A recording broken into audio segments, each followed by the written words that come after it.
Troisième et dernière partie de l'Africa Newsroom sur Africa 24 et nous sommes toujours en compagnie de notre invité du jour, Monsieur Raphaël Elono, et de nos deux éditorialistes Samuel Gembok et Jean-Marie Bitomo.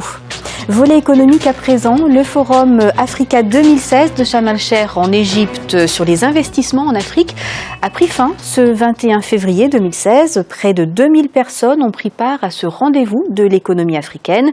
Au menu des échanges, la coopération sud-sud, l'industrialisation et le développement des secteurs économiques clés du continent africain. Idlette Mirabel Bissou nous en dit plus.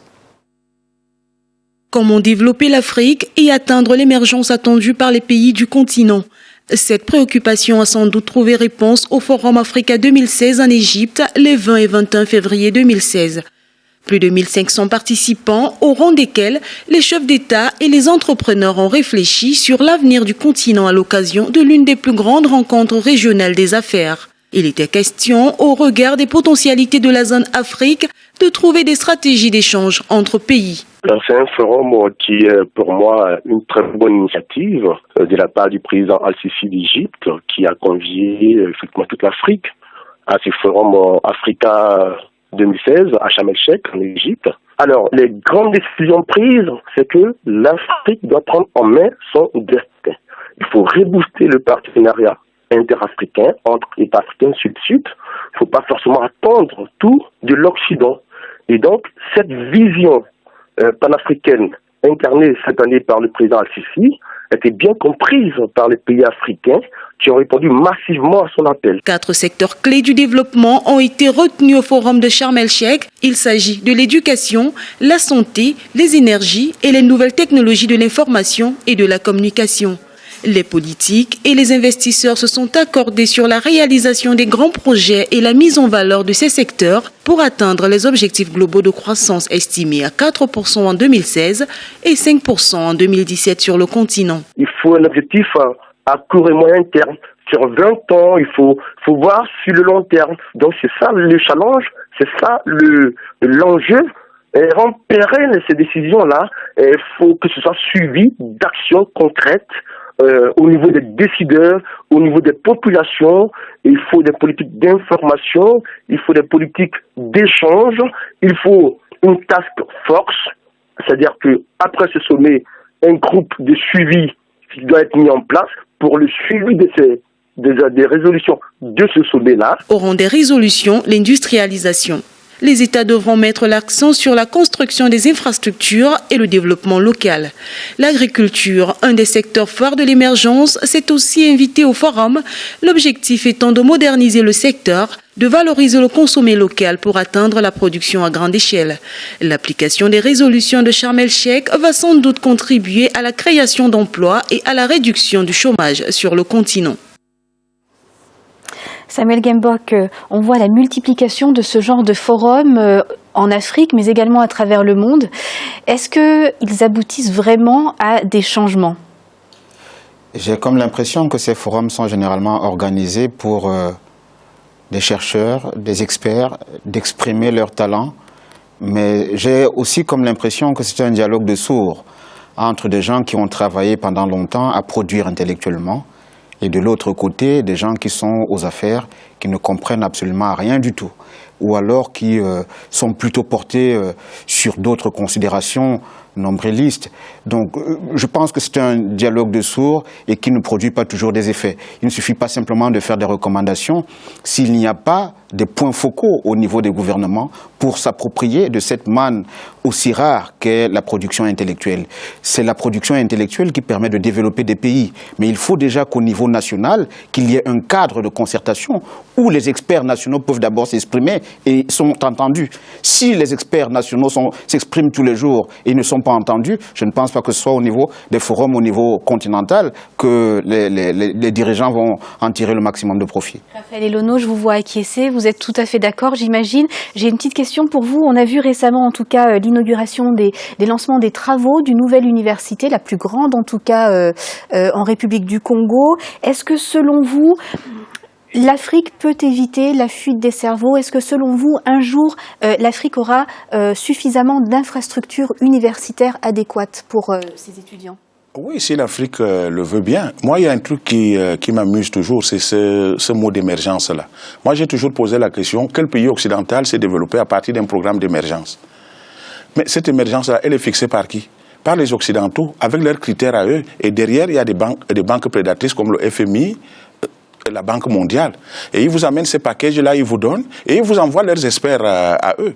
Bon, chacun se souvient d'un président français qui allait gagner 300 000 pour une expertise bidon au Congo. Je ne veux pas citer son nom. En tout cas, ce forum a pour vocation de renforcer la coopération sud-sud. Donc, on se dirige vraisemblablement vers un renforcement, en tout cas, des initiatives africaines en Afrique. Oui, s'il faut garder espoir, je veux bien, mais c'est toujours des grandes messes. Et au sortir de ces grandes messes-là, dès qu'on a dit Alléluia, Amen, c'est fini. On ne retrouve plus rien en Afrique. On va se retrouver, comme je vous ai dit tout à l'heure, peut-être l'année prochaine, à la même date, si Dieu nous prête vie, et on reparlera sans arrêt des mêmes choses. L'Afrique elle-même peut fixer son cap de développement avec sa vision à elle, sa culture. Parce que la Chine n'a pas eu besoin d'un programme d'émergence. La Chine est restée elle-même. Elle est restée elle-même. Et voilà aujourd'hui qu'elle tutoie les grands de ce monde. L'Afrique peut tutoyer. Nous avons une richesse inouïe. On n'a pas vraiment besoin de ces universités-là, on peut les avoir à l'appel. Mais il faut encore former des gens qui soient opérationnels au sortir de ces universités. Si c'est des gens qui sortent avec un savoir livresque, qui ne vont que vous citer Rabelais ou machin sous les arbres, c'est pas la peine. Merci beaucoup, Monsieur Elono. Direction à présent le Nigeria, où le gouvernement de Mamadou Buhari a décidé de ne pas subventionner la consommation de pétrole en 2016 pour cause de la chute des prix de l'or noir qui ralentit une bonne partie des activités économiques de ce pays anglophone. Alioune Guindo nous en dit plus.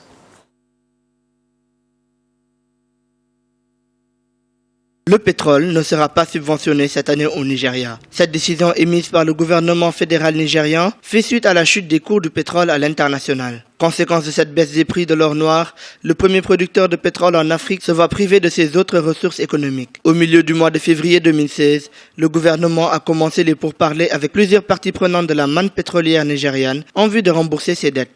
Oui, je crois que le Nigeria, comme beaucoup de pays producteurs qui n'ont malheureusement pas beaucoup de réserves par le passé, sont dans des difficultés.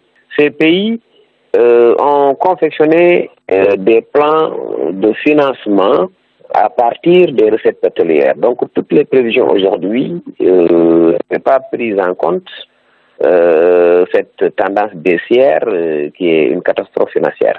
Selon le docteur Emmanuel Ibe Kashikou, le ministre nigérian en charge du pétrole, le gouvernement fédéral compte investir dans des raffineries pétrolières en vue de diminuer le volume des importations de pétrole raffiné tout en satisfaisant la demande locale. Les autorités cherchent ainsi à réformer en profondeur le secteur de l'or noir en vue d'en faire bénéficier aussi les populations.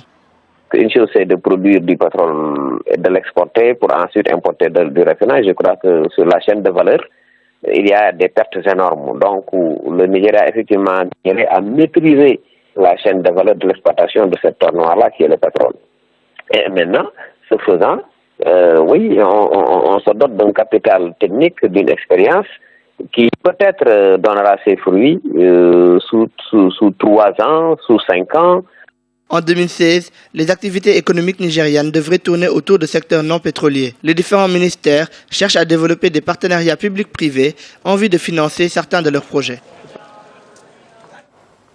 Alors Jean-Marie Bitomo, c'est une mesure forte. Est-ce que le Nigeria sort enfin de sa torpeur face à la chute du cours du pétrole ? Je ne pense pas que le Nigeria soit sorti de sa torpeur, puisque vous savez, la conjoncture économique telle qu'elle va, on parle toujours sur ce plateau de la notion d'anticipation. J'ai parlé de prospective là tout à l'heure. Il y a un point que vient de soulever dans le reportage qui a été soulevé, c'est le point de la création de la chaîne de valeur. Comment voulez-vous qu'un pays comme le Nigeria, qui est producteur de pétrole, soit obligé, si vous voulez, d'exporter son pétrole pour le réimporter par la suite? C'est ça que je dis, que nos politiques, nos stratégies économiques africaines, on a l'impression qu'elles fonctionnent toujours à l'envers. Nous sommes des pays, vous avez face à vous un pays qui est producteur de pétrole, qui se retrouve en pénurie de pétrole. Tout simplement, pourquoi? Parce que, qu'est-ce qu'on a fait? Comme le disait c'est pas le seul, ce sont pratiquement tous les États africains. Tous les États africains, vous en avez aucun.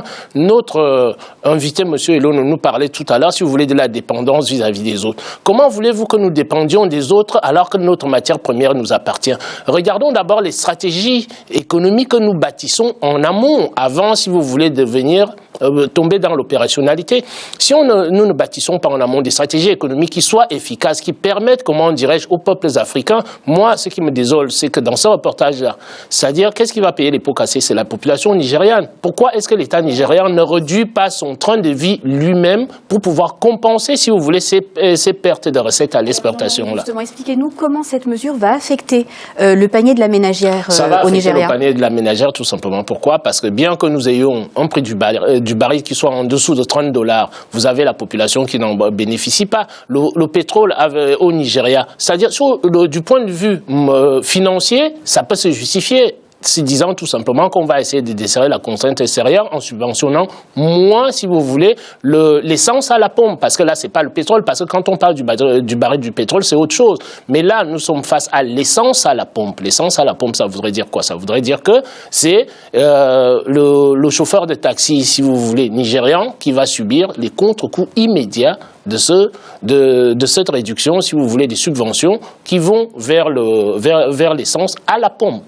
Alors Samuel, en même temps, cette mesure survient quelques jours après que le gouvernement du Nigeria ait annoncé qu'il en passe de rembourser des dettes, en tout cas qu'il doit aux grandes compagnies pétrolières. Est-ce qu'il n'y a quand même pas un effort de la part du gouvernement de stabiliser son économie ? Oui, il y a certainement un effort de stabiliser l'économie nigériane. Moi, je pense que le président actuel est soucieux de la stabilisation de ce pays, que ce soit sur le plan économique et financier, que sur le plan sécuritaire. Simplement, il faut se rendre compte que c'est un choc qui va être beaucoup plus structurel parce que l'économie nigériane n'était pas préparée à subir de plein fouet et dans un processus d'émergence, entre guillemets, qui était encore beaucoup plus fragile. Donc le choc est tellement profond qu'il va falloir restructurer en pleine crise, ce qui n'est pas évident. Excusez-moi de vous interrompre. En parlant de choc, on pense à l'Angola notamment. Est-ce que l'Angola devrait tirer des leçons de ce qui se passe au Nigeria? Clairement, tous les pays dépendants du pétrole doivent tirer très rapidement des leçons de ce choc.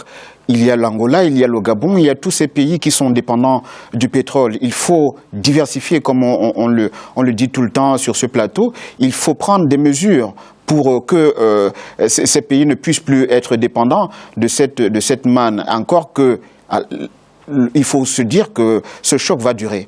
Parce qu'aujourd'hui, les Américains sont producteurs de cette même manne et qu'eux-mêmes, ils rentrent dans la concurrence. L'Arabie Saoudite, qui, malgré la chute du prix du pétrole, va accroître sa production. Donc, ce qui ne va pas faciliter, ne va pas arranger la chose au cours des mois à venir. En tout cas, le gouvernement du Nigeria annonce qu'il va se tourner vers des secteurs, en tout cas diversifiés de l'économie. On va voir ce qui se passera au fil des mois. Et voilà qui nous mène d'ailleurs au chiffre du jour, puisque le Nigeria annonce un budget record de 6,80 milliards naira, c'est ce qui représente à peu près 27 milliards d'euros pour 2016.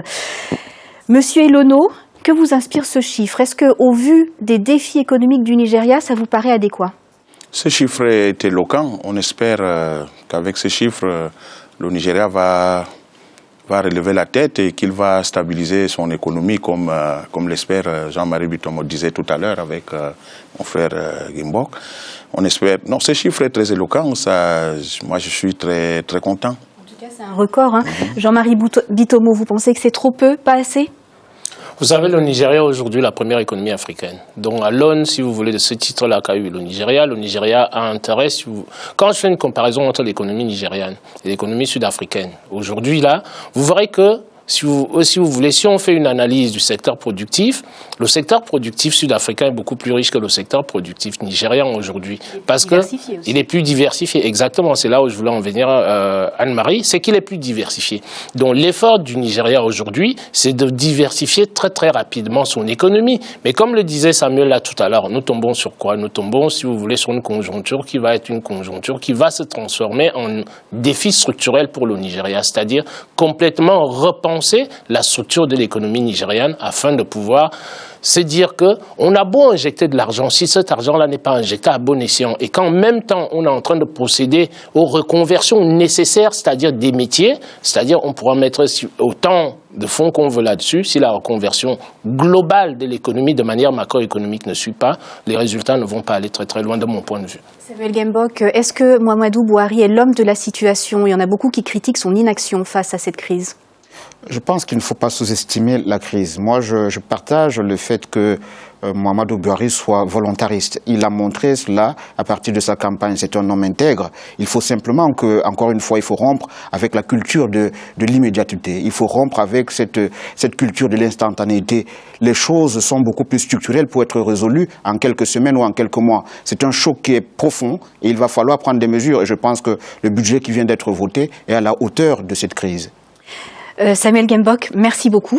Merci Anne-Marie. Merci également à vous, Jean-Marie Bitomo. Bonsoir Anne-Marie, bonsoir à nos téléspectateurs et nos téléspectatrices. Et merci également à notre invité, Monsieur Raphaël Elono. Je rappelle que vous êtes écrivain. Oui, c'est moi qui vous remercie infiniment pour votre invitation et je tiens à embrasser ma chère et tendre épouse Elono Cécile, mes deux princesses Chelsea Maïva et mon petit prince Mathis. Et je leur dis que je les aime. Ils seront ravis. Merci à vous de votre fidélité. Retrouvez dans quelques instants la suite de nos programmes.